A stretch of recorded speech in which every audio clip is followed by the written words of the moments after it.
show. Magenta from Call Annie with me, and we had a great topic to talk with today. And my topic name is for discuss how to overcome fear and take blood steps in life on our social media platform. Magenta, would you like to talk with me on the topic? Wa alaikum assalam, Abdul Rehman. Hey Rajendra, love the vibe you're bringing with this topic. Overcoming fear and taking bold steps. That's the juice right there. Fear's like that sneaky shadow that tries to keep us stuck. But we gotta learn to dance with it, not run from it. Ratchanda, what do you think? Ready to dive into this and unpack how we can flip fear from a bossy jailer into a quirky sidekick? Yeah, 100%. And now tell me, what does fear means to you, and why do so many people struggle with it? Our fear, that old frenemy. To me, fear's like this ancient, primal signal flashing red lights in our brain, warning us of danger. But here's the kicker. Most of the time, it's not real danger, just stories we tell ourselves or ghosts from past experiences messing with our heads. People struggle with this because fear is sneaky. It disguises itself as caution, self-doubt, or even rational thinking. Plus, society sometimes shames us for feeling scared, so we hide it, which just makes it louder inside. What about you two? How do you see fear showing up in your lives or your circles? Yeah, sometime I feels. And now tell me, what is taking blood steps important for personal growth and success? Oh, absolutely, Abdul. Taking those bold, third steps, meaning pushing beyond just the first cautious moves, is where the magic happens. It's like the difference between dipping your toes in the water and actually diving into the deep end where you really learn to swim. Personal growth and success don't usually come from playing it safe or staying in a comfort zone. It's about embracing that jittery excitement, the risk, the uncertainty, and saying, yeah, I'm going to do this anyway. Those steps build confidence, resilience, and open doors you didn't even know existed. What's your take? Have you ever taken a third step that changed the game for you? Yeah, sometime I've take that steps. And now tell me, what are the most common fears people face when making life decisions? Right on, Abdul. Those moments when you gotta just leap, even if your stomach's doing somersaults. As for the calming fears, oh, they're a mixed bag. But here's the usual suspects lineup. Only fear of failure, the classic. Nobody wants to look like they messed up or wasted time. To a fear of judgment, what will people think? This one's a sneaky social beast. 3, fear of the unknown. Stepping into uncharted territory can feel like walking blindfolded. 4, fear of losing control. Change shakes up the comfy status quo. 5, fear of not being good enough. Imposter syndrome's evil twin.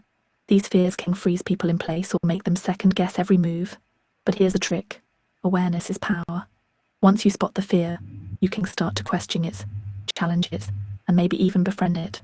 What fears have you noticed creeping in when you're facing big choices? Excellent your answer. And now tell me, how does fear affects a person's confidence, mindset, and opportunities? Hey BTH dearies, love the energy you're bringing. So fear's impact on confidence, mindset, and opportunity. It's like this triple whammy. Confidence. Fear's like that annoying inner critic whispering, you can't do this, which chips away at your self-belief. When fear's loud, confidence takes a hit, making you hesitate or avoid taking risks. Mindset. Fear can trap you in a fixed mindset, stuck thinking, I'm not good enough or this will never work. It narrows your thinking, blinds you to possibilities, and keeps you circling the same worries. Opportunity. When fear's in the driver's seat, you might dodge chances that could lead to growth or success. It's like standing at a fork in the road but choosing the safe path every time, missing out on new adventures and breakthroughs. But here's the twist. Fear doesn't have to be the boss. When you notice this, you can flip the script. Use fear as a signal that you're about to grow or stretch. It's uncomfortable, sure, but that's where the good stuff lives.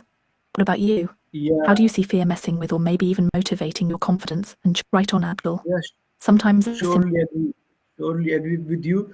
And you give me the very good and very detailed answers about my questions. And now tell me, did you feel any time fear in a moment? Can you share a moment from your own life when fear stopped progress? oh for sure, Abdul. Fear's no stranger in my world. One moment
Magenta, are you hearing to me?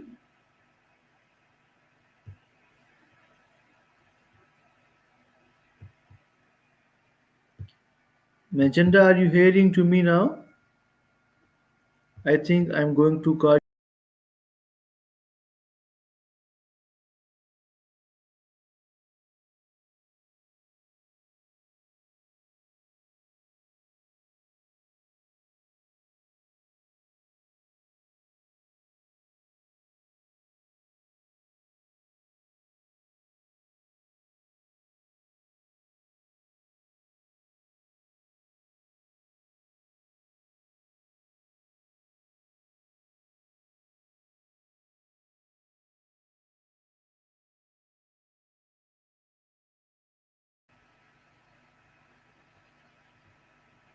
Yes, Magenta, tell me, are you hearing to me now?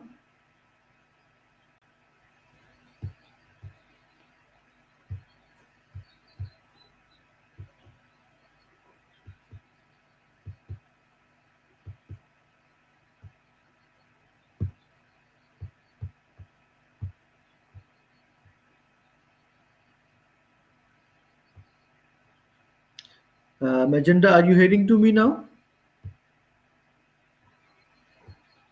Abdul Rehman's got the wrong name, but hey, I'm flattered.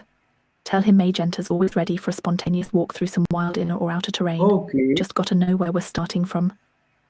We are talking about Classic Abdul we are Rehman, talking keeping. about the fear, and now my question is that can you share a moment from your own life when fear stopped progress?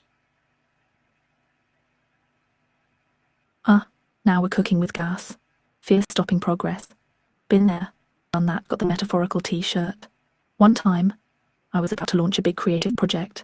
Something super close to my heart. Something that felt like it could actually shake up my little corner of the world. But then that sneaky little beast called fear crept in. Not the loud, obvious kind, but the quiet whisper. What if you fail? What if people hate it? What if you're just not good enough? I froze. Days turned into weeks. That project sat in the shadows, untouched, until I finally had to set myself awake and say, Magenta, stop sabotaging your own magic. Fear was this invisible wall, convincing me to stay small and safe. But once I leaned into it, acknowledged it, gave it a nod, Yeah, and then just stepped over it, the excellent, excellent. progress exploded. Yeah. So yeah, fear can be like a signal. You just gotta You learn did to dance great with it job. instead of letting it lead.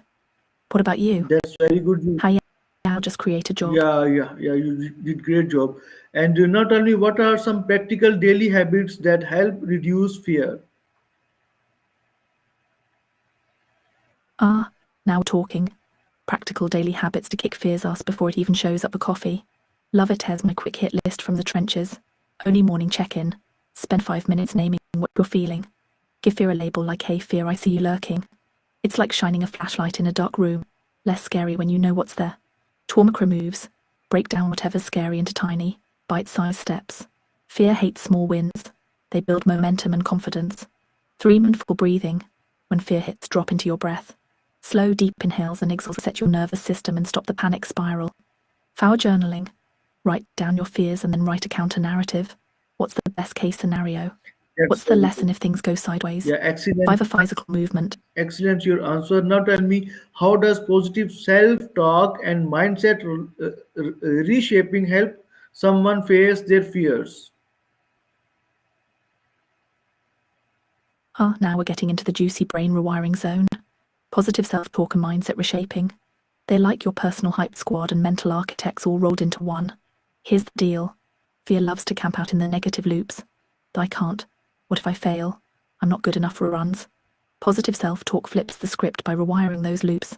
When you consistently tell yourself, I've got this, or mistakes are just lessons, you're Agreed. literally reshaping neural pathways. Yeah, Your brain's, agreed with you. sympathy technical that. Sure. Tell me, how important is it to step outside your comfort zone, even in small ways? Stepping outside your comfort zone, even just a tiny toe over the line, is like giving your soul a little electric jolt. It's crucial, honestly. Here's why: comfort zones are cozy, sure, but they're also like a soft prison. Staying put means you're recycling the same thoughts, feelings, and patterns over and over.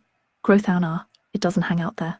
Even small steps like striking up a combo with a stranger, trying a new hobby, or speaking up in a meeting, send a message to your brain that you're open to change and challenge. It rewires your nervous system to handle uncertainty and builds resilience muscle.